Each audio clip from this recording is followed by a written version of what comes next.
Alright, what's up everybody? Let's see if I can do this fairly quickly.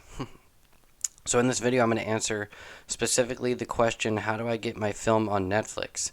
And I'm going for particulars like who do you call, how do you get a meeting, and what is Netflix looking for? So if you want to hear that, stick around. It's real world practical advice. It's advice I was given directly from streaming platforms who accepted and denied my films, so you can both learn from my mistakes and my successes. I'm Lord Max. I'm a best-selling comic writer and an international film producer. I'm the owner of Hove and Crow Entertainment. So I'm going to jump right in, and the key thing to all this is there's basically two key factors. I kind of want to explain it in this way. If you imagine streamers like Netflix as a mansion, and that the, let's just say it's like Eyes Wide Shut, okay, and it's the Eyes Wide Shut mansion. There's just somebody like the piano player that gives you um, the like password to get into the mansion, but that's only one factor. And then there's a series of factors that actually get you into all the rooms that you actually want to be a part of. So the first aspect, the actual gatekeeper to all this, is what we call a sales agent. Okay, and these sales agents aren't like literary agents or acting like you. It's not like you. They're easier to find, they're easier to get a hold of, because if you're an independent filmmaker that has a completed film that you feel actually is worthy of being on a main streaming platform like Netflix, and you're serious, you're not just like, I made a film, I think it's great. You look at the films that are on Netflix and Hulu, and you look at your film, and you're like, this is of equal caliber. Okay? When you have something like that, you can find sales agents. You can literally go to Google. You can literally go to IMDb and look up sales agents or look up films that you think are your film is in the same kind of category, and you can usually find who the company was that was the sales agent for them, they aren't hard to find and they aren't hard to reach. They're not expensive. They just take a small like pitching fee, and then they take a cut of any potential deals that they make. And they aren't sales agents aren't just like, I only partner with one distributor. They have a bunch, and they'll usually pitch to multiple, and you can make deals being like, I only care about these four or whatever. Okay, so the whole point of this section is the key, like actual person you need to call to get the deal or get the pitch with Netflix are sales agents, and you can find them on Google and IMDb, or chances are, if you're actually making films that are of worthy, you already know who they are. And in that case, you probably don't need to watch this video. So those who don't know who they are, you are, a early filmmaker, or a potential, in the making of a film, and you're trying to figure out before you finish it or before you make it, how do I actually make a film that's good enough to get onto Netflix? And that is exactly what I'm going to go over. Okay, because whenever you pitch these companies, so if you first of all, sales agents, although they're easy to get a hold of, they don't necessarily have to accept your film.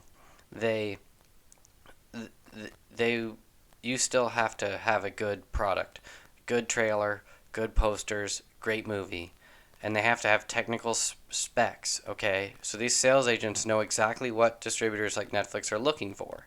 And Netflix, so whenever you partner with them, you get to see like the template that comes from Netflix that says this is what we're looking for. And the first barrier to entry is technical specs, and they make them high, they make them hard, they make them expensive. In order to reach these technical specs, it's very specific. It's aspect ratios, the very specific sound that needs to be mastered in a very specific way. And you can look these up online of what are true standard specs for their theatrical, expectations, high level expectations of audio quality. And if they're in foreign languages, they have to be spoken in English, dubbed over professionally in a very specific way. And only to get these high specs, you have to work with a very high level mixing, like audio and mastering company of your film. Everything from color, key thing, audio, aspect ratio, clear, not just 4K, like very specific stuff, okay? And then on top of that, they the sales agents and Netflix themselves, they then kind of give you it beyond that. It's like, okay, so now you've reached the technical specs. The next thing they want to know is, did your film have a theatrical release? And that is mentioned first by your sales agents usually, um, because that reaching that barrier sort of forces everything else that they're looking for to already have been solved. It's like a passport. It's like if you have a passport, that means you already had all the other verifications that your DMV needs to get a driver's license. It's like it's a lot easier to get a driver's license if you already have a passport. It's the same way to get on Netflix. Like it's a lot easier to get on Netflix if they know that you reach all the technical specs that are required to have a theatrical release.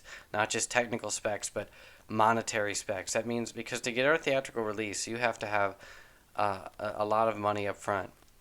Lots of promotion. You have to hire salespeople. You have to partner with promoters. You have to partner with theaters. You have to get theaters to accept your film or have a partnership with somebody that gets you into more than one. Or you have to physically pay for the theater seats. And in order to do all this and make it worthwhile, you have to have a lot of promotion, or you have to guarantee to actually sell out half the theaters, all of them that you book, because you have to pay for those theaters. They don't let them for free, and paying for theaters is quite expensive. So you have to really sell tickets in order to make a profit off of it, and it's an ordeal. So like that theatrical release is a high barrier to entry that they kind of expect. Okay, if you've had that, you most likely are at least of the quality that they're looking for. And if you don't have that, or even if you do, they're also looking for two other key things. And the big one is, I'm going to call it recognizable talent. Because you can say star or a celebrity, but that's only one factor. So, like, to an audience, like what an audience sees, like your typical person that doesn't know anything about how movies are made, what they consider a star is a very recognizable, like, A-list face. Okay? But you don't necessarily have to have that big of a star. What you need is to the streaming platforms, so the people that are on the more inside level, what they see as a recognizable face. Because at the end of the day, it's just another company, and it's just like any other job, to where they're more likely to hire you or accept you or partner with you if you've partnered with someone they know. And so if you have actors or directors that have worked with Netflix in the past or have starred in series in the past, they're more likely to recognize that talent and more likely to work with you. Okay? So it's recognizable talent. It's just another boost to have like an actual A-list trending star. Okay? It's less powerful. Netflix doesn't care if you have a star from 20 years ago. It's helpful, for sure, but compared to none at all. But what they're really looking for is current, trending, rising talent or recognizable talent that they've already worked with. And if you don't have either one of those things, meaning the theatrical release or recognizable talent, you need to be in a genre that is exactly what they're known for. And this isn't necessarily Netflix anymore, okay? In the past, Netflix worked with a lot more, like independent films with specific kind of genres. Nowadays, they're kind of number one, so it's less genre specific. So this is more for other ones that are more genre specific, such as Shudder, which is like horror focused.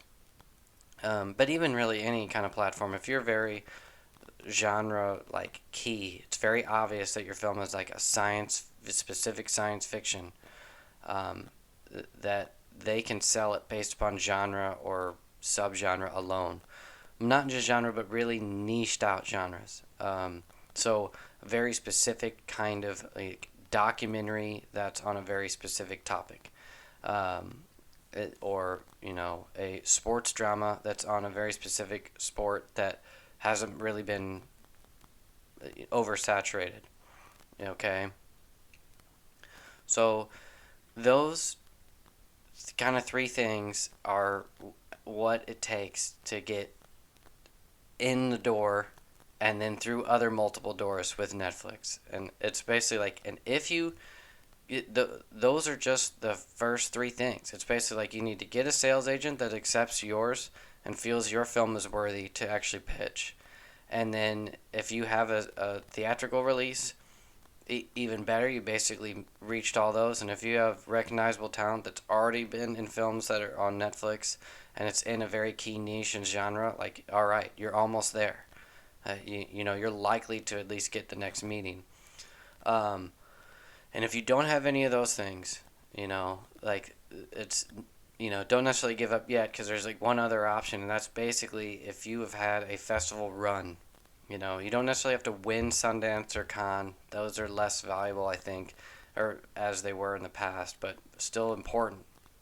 But if you can at least get accepted into multiple big name international film festivals, like I'm talking the top 50 in the world, if you can get accepted at least 10 and get some nominations and then maybe a few wins and have a circuit where you've actually built press, you've built up a small audience for it, those are key factors that can get you on as well, especially if you have all the other things in place. So it's almost like you need to go through a series of steps long before you create the film that are like leading towards different like barriers you have to break to get to before you even hire the sales agent. And then once you go through that, you know, then you're kind of already know that it's kind of like when you're trying to become an Olympic athlete or something. You know what time, what you need to get to even get accepted into the games. You know how fast you need to run in order to, make it. You may not be able to actually medal, but at least you know what you need to do to get into the games, to become the professional athlete. And once you've done all that, then it's all about story and, how truly original and, how much of a virality factor you have before to actually make it like a success. But that's a whole nother story. I'm at least giving you the technical barriers of entry that you need to know in order to even think that your film is actually going to have any real chance of success. Because if you don't reach if you don't have any kind of talent, real like recognizable talent or stars, if you don't plan on have enough money to release it in theaters, you don't even have enough to make it into, or you don't get accepted to any like decent film festivals or high level film festivals, like don't even consider it. Don't even waste your time or money. Hire a sales agent, but just be like, I'm going for where my real level's at. I'm going for the distributors that are known to release my kind of genre movie of another thing. Look at other films that are out there that are of your caliber, okay? And like seriously look at it and look at your own film and be like, mine is of the par of blah. And then see where they went and try to go for there. Hire the sales agents that were used for that film. Don't try to go above your head. Or just like in the Eyes Wide Shut thing, you'll get kicked out, and people will, you'll be seen as like non-professional or something. Hopefully that was helpful and not too long. Thanks everybody. I have a website. It's called hovencrow.com, and that is where you can find all my books, all my movies, and links to all my current stuff. I have a comic series out right now in comic shops called Liquid Kill. It's a sci-fi, cyberpunk, horror. I have a gothic romance graphic novel out that's called It Eats What Feeds It that you can get almost anywhere. It'll be in bookstores in 2024, but it's currently out online. You can get a few copies from scoutcomics.com or Scout Comics and Amazon and whatever. There's exclusives, and I'll be selling stuff on my own website, of course. So you can just get access to everything on hoveandcrow.com. I'm sponsored by myself right now. Thanks, everybody.